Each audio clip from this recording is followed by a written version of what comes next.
Hello नमस्कार श्री स्वामी समर्थ. तर स्वागत आहे तुमच्या सगळ्यांचं आजच्या नवीन एका व्हिडिओजमध्ये.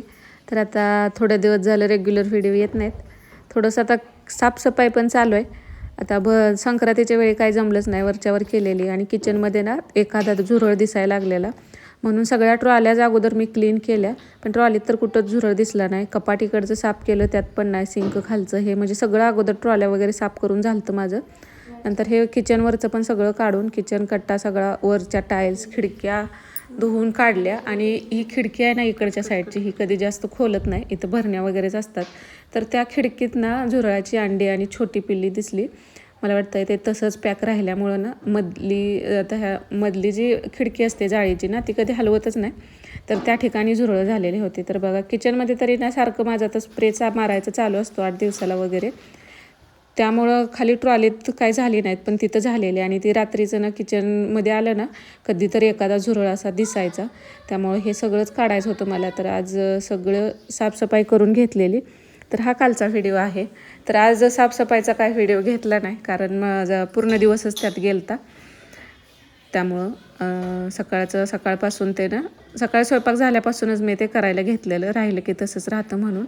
आणि हा शनिवारी रात्रीचा व्हिडिओ. तर शनिवारचा बाजार असतो, सगळ्या भाज्या वगैरे आणलेल्या त्या पण भरून ठेवायचं आहे सगळं काढून. आणि मार्द ठेवलं आहे, राहिलेलं ठेवायचं होतं. पण यांचं जेवण लवकर असतो शनिवार, उपवास असल्यामुळं. तर पीठ मळून ठेवलेले. आणि सकाळची शेंगाची भाजी केलेली ती होती, भात लावलेला. तर मेथीचं पिठलं करायचं होतं. मेथीची भाजी कशी थोडंसं वेगळ्या वेगळ्या पद्धतीने आपल्याला भरपूर प्रकारे करता येते. तर हे मेथीचं पिठलंसुद्धा छान लागतं, पण ते गरम गरम असेल तर छान लागतं. तुम्ही भातासोबतसुद्धा खाऊ शकता. डाळ भात घेतलं आणि त्याबरोबरच पण छान लागतं. भाकरीसोबत, चपातीसोबत, कशासोबतही खाल्लं तर ना छान लागतं. तर त्यासाठी ना भरपूर सगळी कोथिंबीर पण इथं घेतली कट करून. मेथी कट करून घेतली, जेवढी बारीक करता येते तेवढी बारीक कट करायची. हिरवी मिरची भरपूर आणि लसूण ते मिक्सरमध्ये बारीक करून घ्यायचं. तेलामध्ये राई जिऱ्याची फोडणी द्यायची आणि हे ठेचलेला लसूण आणि मिरची यामध्ये टाकायची. कोथिंबीर पण तेलामध्येच टाकून घ्यायचं आणि छान असं ह्याला परतून घ्यायचं. तेलामध्ये कोथिंबीर परतली की त्याचा छान सुवास राहतो. आणि वरून नंतर मेथी टाकायची, मीठ टाकायचं फक्त. त्याला जास्त मसाले वगैरे घालायची गरज पडत नाही, एवढ्यातच हे छान होतं. वरून फक्त आता आपल्याला भाजी शिजेपर्यंत ना झाकून ठेवायचं. मीठ टाकून झाकून ठेवल्या वेळेला पाणी सुटतं. तर ही शिजल्यानंतर थोडीशीच होते भाजी, पण आपण पीठ टाकल्यानंतर परत हे पिठलं जास्तीचं होतंच. एवढी भाजी असली तरी भरपूर होते. तर ह्याला पाणी सुटले बघा, एवढं पाणी सुटले ना. आता हे बेसन पीठ आपलं जे चण्याच्या डाळीचं पीठ असतं ना, तर ते असं यामध्ये टाकून घ्यायचं. थोडं थोडं पीठ टाकायचं, जेवढं बसतंय तेवढं टाकायचं.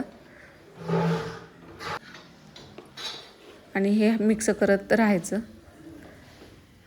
आणि एक वाफ काढली की हे पिठलं मेथीचं तयार होतं. पण हे गरमच छान लागतं, थंड झाल्यावर एवढं हे होत नाही. तर छान मिक्स करून घेतलं आणि झाकून याला ना ठेवून द्यायचं. तोपर्यंत आता चपात्याचं पीठ पण भिजलं होतं. तर आता 5-5:30 वाजलेले आहेत, त्यामुळं त्यांना लागणार आहे तेवढ्या चपात्या करायच्या 2. आणि राहिलेलं मग पीठ कणिक आहे तशीच झाकून ठेवते. संध्याकाळी नंतर मग 6:30 वाजता परत त्या करायच्या राहिलेल्या. कारण एवढ्या लवकर केलं तर मग ते नानांना चावत नाहीत दात नसल्यामुळं. आणि मग ते 5 वाजता केलेलं 7 वाजेपर्यंत थंड होऊन जातं. त्यामुळे चपाती तेवढ्या जेवायच्या वेळेत, ज्याला जेवायचं आहे त्यावेळी चालूच राहते. त्यामुळे सकाळी पण तसंच होतं, संध्याकाळी पण.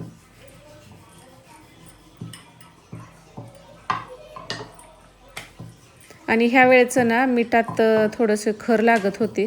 आम्हाला आधी वाटलं पहिल्यांदा गव्हामध्ये खडा गेला की काय असं, पण गव्हात तर खडा अजिबातच नव्हतं. आणि ह्या वेळी दळून देताना पण गव्हाचं पीठ काय व्यवस्थित दळून दिलं नाही, त्यामुळे मीठ दुसरं बदलून आणलं. ते बदलून म्हणजे ते ठेवलं तसंच पाण्यात टाकून ते विरघळवूनच थोड्या दिवस वापरलं. ते नंतर मीठ पाण्यात टाकल्यानंतर लक्षात आलं की त्यामध्ये भरपूर असं ना राळ राहत होती, जे गारगोट्या असते त्यांना तशा.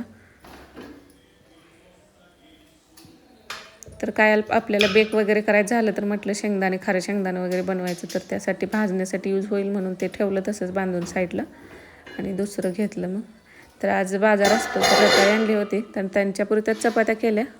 बाकीचं तसंच झाकून ठेवलं आणि मग म्हटलं तोपर्यंत तव्यामध्ये ना हे रताळं असे बिना पाण्याचं शिजवून घेतलेलं छान लागतं. हे पांढरे आहेत ते 5 महिन्याचे असतात.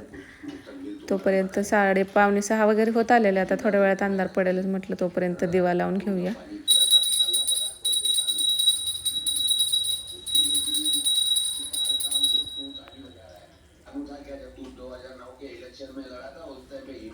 तर जान्हवीचं इथं प्रिंट काढायचं चालू आहे आणि भाजीपाला काय ठेवला आहे राहिलेला अर्धा सगळा भरून ठेवायचा आहे. आता बघा उन्हाळा म्हटलं की टरबूज यायला सुरू होतातच आणि आज आईनं अंडी आणि चिक्कू दिलेलं होतं.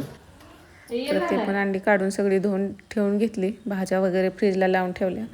तर आज जान्हवीला चहा प्यायचा होता आणि ह्यांना जेवल्यानंतर चहा पाहिजे होता. तर परत चहा झाला आणि जेवणानंतरचा चहा होता आणि हे जेवण आजचं.